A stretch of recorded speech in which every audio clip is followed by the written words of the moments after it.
Olá, senhoras e senhores, hoje eu vou voltar no tema militarismo. Eu sou sempre muito cobrado, tanto no Twitter, no Face, no YouTube.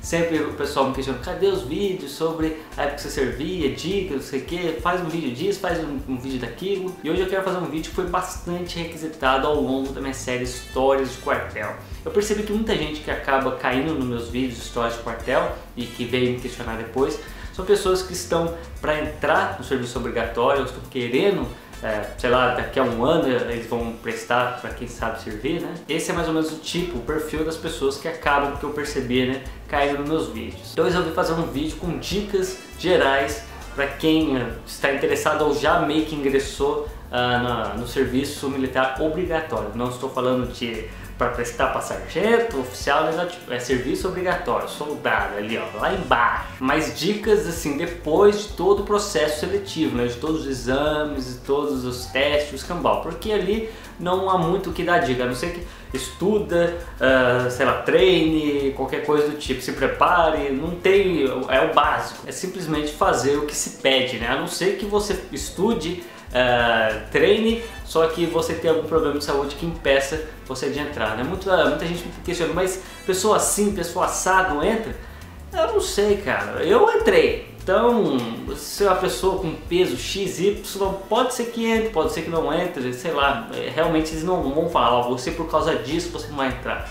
Simplesmente não, você está de acordo, tudo bem, eles olham tudo, não, você está de acordo, passa, mas passados os testes, você acabou de ingressar, você é a imagem do cão. Na verdade não, né? Eu vou tentar abordar os dias anteriores de um recruta, né? Porque no meu caso eu não sei se todas as bases aéreas são assim, eu sei que tem muitas bases aéreas que devem ser semelhantes, outras nem tanto. Tem o famoso dia do ralo, dia onde todo mundo, eu já falei, já cansei de falar isso, muita coisa que eu vou falar aqui eu já falei em outros vídeos, só que eu vou canalizar tudo nesse vídeo aqui, né? As dicas gerais, que eu acabei falando em outros vídeos, mas eu vou canalizar aqui. Se você for passar por um dia do ralo, a única dica que eu posso dar são duas, né? São duas, pra falar a verdade. Primeiro, deixe o seu orgulho em casa, não leve o seu orgulho, porque lá você vai ser humilhado, você vai ser escrachado, os caras vão falar um monte de merda, você vai se sentir realmente um bosta lá. Então se você for uma pessoa muito orgulhosa, você provavelmente terá problemas, né? Eu vi, enquanto eu tava no ralo ali, o cara falou, vai, rasteja lá perto da merda, lá, a gente rastejando, desviando das merdas, e um cara que simplesmente levantou, não, eu não vou fazer isso aqui não, vazou, tipo, às vezes o cara até consegue aguentar ali a parte física, mas provavelmente o orgulho dele não deixou, então ele acabou cedendo por causa disso. O principal é a força de vontade. Eu já falei isso, parece clichê? Parece, com certeza, mas é realmente algo que você precisa ter e muito. E quando você acha que tem, acredite, muitas vezes você não tem, você realmente precisa ter. É o sétimo sentido da força de vontade. Por que eu tô falando isso? Porque quando eu e meus camaradas combinamos de servir, né, eu falei isso, o Jean e o Henrique, a gente vai entrar, não importa o que aconteça, a gente vai entrar junto, não sei o que, a gente estava realmente decidido, a gente tinha, digamos, força de vontade, a gente estava decidido a entrar, não, nada vai impedir a gente vai lá, nos cambal, enfim. O Henrique principalmente, o Henrique, ele, cara, sempre sonhou com isso, ele sempre sonhou em ser militar. Antes, quando ele era mais novo, né, quando ele estava ainda na escola, cara, ele falava um monte de coisa, militarismo, ele já tinha prestado para ser oficial, ele não tinha passado, fazia cursinhos, cambal, ele queria aquilo para a vida dele. Ele, no ano obrigatório, ele viu uma oportunidade ali de entrar nesse meio, né, que ele sonhava tanto. Ou seja, se tinha uma pessoa que tinha motivações de sobra, ou seja, força de vontade de sobra para resistir ao dia do ralo, esse era o Henrique. Mas tanto o Jean e eu também embarcamos nessa, não, a gente realmente está querendo servir, vamos ver qual que é a ideia, vamos que vamos. E quando finalmente chegou no dia do ralo, ali a gente começou a ser tratado que nem um lixo, aconteceu um milhão de coisas, a gente na bosta. O Jean vai lá e me desiste ainda na parte da manhã, ou seja, por mais força de vontade que ele tinha, ele desistiu, né? E a gente continuamos lá ralando e tudo mais. E na parte da tarde, o Henrique também desistiu, cara. Só que ele desistiu num momento, digamos, melhor para desistir. Porque nesse horário que desistiu, muita gente já tinha desistido. E muita gente também estava desistindo ali no mesmo momento dele, que era a parte da tarde, que era a parte mais... Realmente, a parte da tarde foi uma parte... E ao invés do pessoal ir embora, né, eles estavam segurando. Calma, vocês desistiram? Não, aguenta aí, respira um pouco, bebe uma água. Como vocês vão desistir? Não, não pode desistir. Daí o cara fazia um psicológico lá, o sargento estava lá junto. fazer o psicológico, o pessoal voltava, porque estava faltando contingente, já estava desistindo mais do que eles estavam planejando, né? Eles tinham 200, tinha desistido 80 para ter 120, mas tinha desistido muito mais. Então nessa parte da tarde ele estava segurando um pouco o pessoal que estava desistindo ali. Ou seja, mesmo o Henrique, com todas as motivações possíveis, ele sempre queria aquilo, ele também desistiu ali na parte da tarde, depois ele voltou e acabou existindo até o final. Então, cara, por isso que eu tô falando, quando você acha que você está motivado, que você tem a força de vontade, tem que ter certeza disso, porque ali vai se cobrar o preço. E no caso do Jean, acho que faltava uma motivação a mais. E depois que eu e o Henrique entramos, estávamos lá dentro servindo os cambal, sempre que dava um tempinho, que era raro, porque a gente não faz mais nada, a não ser que tá dando quartel praticamente, né, no quando você recruta, mas sempre que dava um tempinho a gente ia na casa do Jean, conversava com o Jean, e ele viu que a gente estava lá dentro, a gente contava as coisas que aconteciam lá dentro. Eu acho que esse foi o despertar, né, fez ele atingir o 7º sentido da força de vontade pro ralo da segunda turma, né, no qual ele precisou de novo, ele pudesse resistir e entrar e escambar, né? Faltava talvez essa motivação a mais que ele teve e acabou entrando depois. Então quando você achar que está preparado, motivado, com aquela força de vontade para entrar, é só o começo, cara. Eles vão te cobrar, você tem que realmente testar os seus limites ali. Pois bem, você passou, você ingressou finalmente a sua base militar, o exército, marinha, aeronáutica, não sei. Se você tem uma vida social hiper agitada e o escambau, esqueça tudo isso, porque, cara, você não vai conseguir ter tempo pra nada a não ser se dedicar ao quartel. Você vai ter que estar lá sempre cedo, vai embora tarde, vai ter serviço, ou seja, vai ter que passar o dia lá, vai ter as quinzenas, quarentenas, os cabal. Os poucos momentos que você tem pra você, cara, você vai querer descansar pra estar no mínimo preparado pro próximo dia que vai vir. Assim que eu entrei, cara, aquela primeira semana minha foi trash, eu bateu um arrependimento, falei, mano, o que eu fiz na minha vida, né? Porque eu pensei, cara, eu vou sobreviver ao ralo, só que depois eu acho que eles vão maneirar, né? Mas aquela primeira semana que eu tava servindo, foi só pauleira, foi só chicotada, não tinha instrução, não tinha nada, simplesmente chegava lá, era quase outros ralos, porque eles não passavam nada, eles não ensinavam a gente a marchar os regulamentos, mexer em armas, nada disso, chegava lá e ralava na primeira semana ali. E eu chegava em casa tarde, destruído, isso porque eu moro perto, né? As pessoas que moram longe, então, nossa, é mais complicado ainda. Eu lembro que eu chegava em casa, tomava um banho, comia alguma coisa e já era, ia dormir porque eu sabia que amanhã cedo eu teria que estar lá de novo para aguentar toda aquela pauleira de novo. Até falei em outro vídeo aqui, nessa primeira semana, cara, que a gente ralava debaixo do sol o dia inteiro ali, o meu couro cabeludo ali, sabe quando você vai na praia e não passa o protetor solar adequado, começa a descascar essa lasca de pele, é mais ou menos isso. Eu comecei a fazer isso com o meu couro cabeludo, cara. Tinha gente que passava protetor solar na cabeça, porque lá está a cabeça raspada, né? Então você fica exposto aos raios solares. Eu lembro que eu chegava em casa e só arrancava as lascas de pele de queimado, cara. Até porque eu tinha uma perspectiva diferente. Pensei que eu ia entrar, eu ia passar por ralo, eu ia ralar, obviamente, ia apanhar pra caramba ali, mas depois ia dar uma normalizada logo em seguida, né? Aí não, cara, aquele início ali, a pauleira, você não faz mais nada, só aqui, quartel, vai sempre lá, quartel. E depois a emenda a quinzena, realmente você tem que botar na cabeça que você vai viver aquilo pelo menos os próximos 3 meses e só, cara. Eu falo 3 meses por baixo, porque o meu recrutamento durou 5, mas geralmente assim, que eu vejo a média é 3. Outra dica que eu posso dar é seja moita.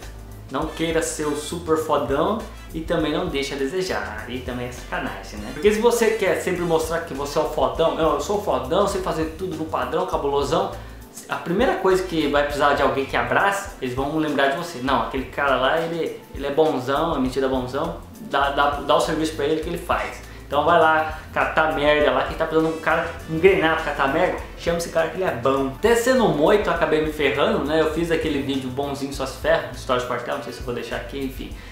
Cara, eu tentei ser um moito, né? Mas eu sempre mantendo ali o padrão C, né? Acabei abraçando coisa que muita gente que era, digamos, cagar pau, né? Não fazia as coisas tudo no padrão, acabou se livrando e sobrou pra mim porque você tava lá, você macho, não, você é padrão, então você vai abraçar. Outra dica que eu posso dar é, não faça inimizades, cara. Uma coisa curiosa que eu acabei percebendo quando eu tava servindo é que lá todo mundo é igual, basicamente, né? Todo mundo tá de cabeça raspada, de camiseta branca, né? Isso quando não tá com a farda, obviamente.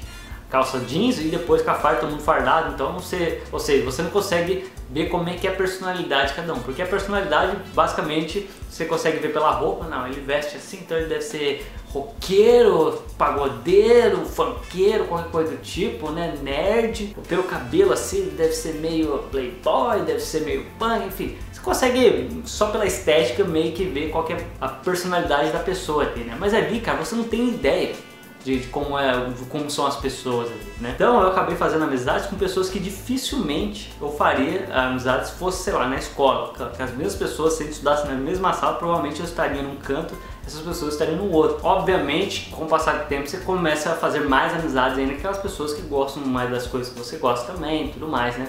Mas no geral eu fiz amizade com todo mundo, conversava com todo mundo, né? Eu vou falar que eu era amigão de todo mundo, né? No máximo eu mantive o contato ali, né? Mas eu não fiz inimizades, eu não fiz com que as pessoas me odiassem. Eu falei já em outros casos aqui que o pessoal chegou um momento lá que eles não gostavam muito do Henrique, porque o Henrique cobrava. Às vezes que ele era xerife do pelotão, ele cobrava, mandava pagar, ele era uma pessoa rígida ali. O pessoal falou, pô, tá traindo o movimento, o recruta mandando outro recruta pagar, né? Porque quando você é o xerife do dia, você pode fazer isso. Então você tem que ser um pouco político ali, principalmente quando você vai ser xerife do pelotão.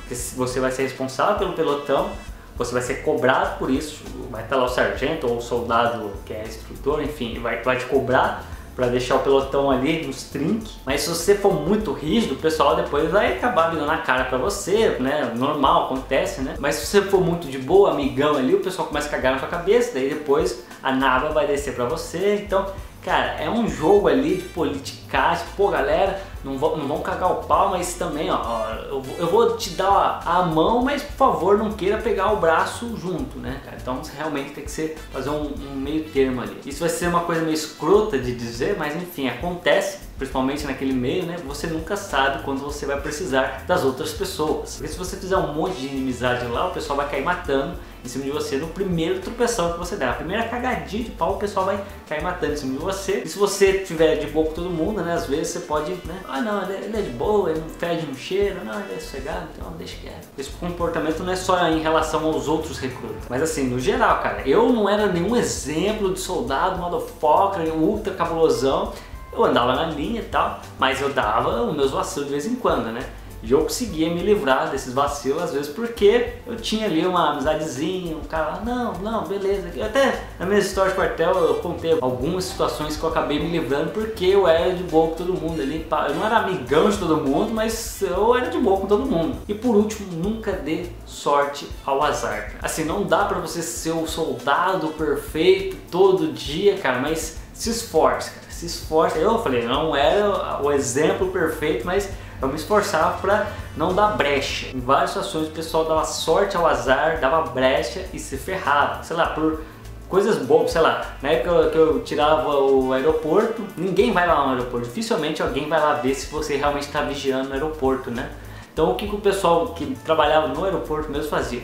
No seu horário de vigiar, dormia. E o pessoal fala, não, cara, ninguém vem aqui não, pode dormir, fica tranquilo, é sossegado, pode datar. Falei, não, cara, eu não quero dar brecha ao azar. Eu ficava lá, morrendo de sono, mas eu vigiava, cara. Não com a atenção redobrada, com aquela atenção ultra cabulosona, às vezes ali fazendo alguma coisinha e tal, mas eu sempre mantia o alerta, né? E, cara, cedo ou tarde, o pessoal lá do aeroporto acabava se ferrando porque era pego dormindo no horário de serviço, e aí já viu, né? Ou seja, eu não era o exemplo do soldado ali que tava na hora ali, olha, tô vigiando cabulosamente. Muito longe disso, mas eu também não dava aquela brecha de dormir no horário de serviço, porque vai que chega alguém, né?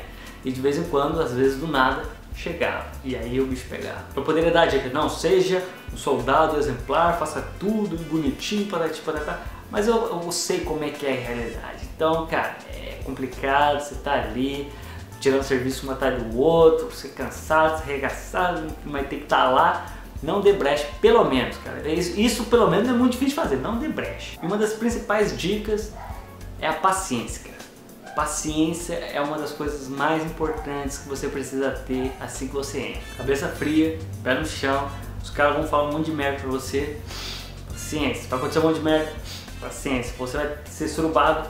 Paciência, cara. Se você aloprar, só vai piorar. Tem uma coisa que será testada em você quando você começar a servir, vai ser a sua paciência, cara. Porque muitas vezes você será surubado sem motivo aparente, cara. Muitas vezes os caras deixavam a gente lá no sol depois de almoçar. Pra quê? Qual que é a necessidade? Nenhuma, cara. Eu ficava lá, na posição de descansar, olhando para o além, debaixo do sol. Ou então, e principalmente pelo famoso espírito de corpo, cara. Se um faz errado, todos fazem errado. E acredite, alguém sempre vai fazer algo errado. Que eu me ferrei, o que eu paguei de tabela, não tá escrito, cara. E aí realmente ele testou minha paciência nos últimos dias, nem nos últimos dias, lá na metade já tava de saco cheio, velho. Porque imagina, você tá lá se esforçando ao máximo, fazendo tudo certinho e mesmo assim você será punido porque alguém cagou o pau.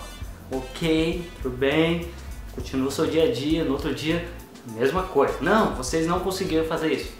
Vai se ferrar. Aquilo outro, alguém cagou o pau, ninguém consegue. Aquilo outro, alguém cagou o pau, ninguém consegue. Sempre alguém vai cagar o pau e você sempre vai levar de tabela. E assim, é todo dia. 5 meses de recrutamento, nos 5 meses eu paguei por causa de alguém mais de uma vez. E aí é sempre por fulano ou Beltrano. Aí você começa, puta, aquilo lá, eu tô aqui me matando, é aquele sempre fulano, aquele sempre Beltrano, sempre caga o pau, sempre por causa dele. E aquilo começa a te consumir, cara. E se você deixar aquilo te consumir, mano, então discussões, brigas internas, não na porrada, né, mas discussões, desentendimentos ali, tinham aos montes, cara. A gente tinha que sempre respirar. Inclusive, eu acho que eu só consegui ter uma boa relação com todo mundo, ter ali uma certa amizade com todo mundo, porque eu tive muita paciência, cara. Porque por um lado tinha o pessoal que fazia todo mundo pagar, tava sempre cagando pau, então todo mundo ali ficava putaço com esse pessoal que fazia todo mundo pagar. E é claro que esse pessoal que fazia todo mundo pagar também não gostava lá da reação, um tanto quanto, eu não diria agressiva, mas nada amistosa. Eu lembro de um caso que eu tava em forma, a gente tava em frente aos alojamentos em forma, todo mundo na posição descansada. E aí, cara, a gente tinha pagado já algumas vezes. E aí os instrutores saíram por algum motivo ali, eles saíram, mas já estavam para voltar, né? Deixaram a gente em forma ali. Um dos que sempre fazia a gente pagar começou a cagar o pau, né? Começou a se mexer ali em forma. Não é que me saiu um cara que já puto, né? Saiu de forma, foi lá atrás do cara, me deu uma bicuda no cara. E o pior é que o cara que deu essa bicuda era um cara forte, velho. Mas deu uma bicuda tão sinistra que o cara quase dobrou no meio. Para quieto aí, eu não quero pagar mais por sua causa. Então deu uma ligeira arranca-rabo ali, depois voltou para a posição, mas de agressão mesmo, acho que esse foi o máximo que eu presenciei, pelo menos, né? Então eu fui muito paciente com as pessoas que me fizeram pagar de tabela, né? Então eu mantive ali um bom relacionamento com elas e eu não fiz ninguém pagar por minha causa. Então o pessoal tinha um bom relacionamento comigo porque eu nunca pagaram por minha causa. Enfim, é isso. Eu acho que esse vídeo ficou gigante, mas até onde eu me lembro, essas são as melhores dicas que eu posso dar para você que está ingressando aí nas Forças Armadas no ano obrigatório. Se isso pode se estender a quem vai prestar para sargento, oficial, aí eu não sei, né? Eu estou falando da onde eu vivi. Vou ficando por aqui, espero que tenham gostado e nos vemos no próximo vídeo.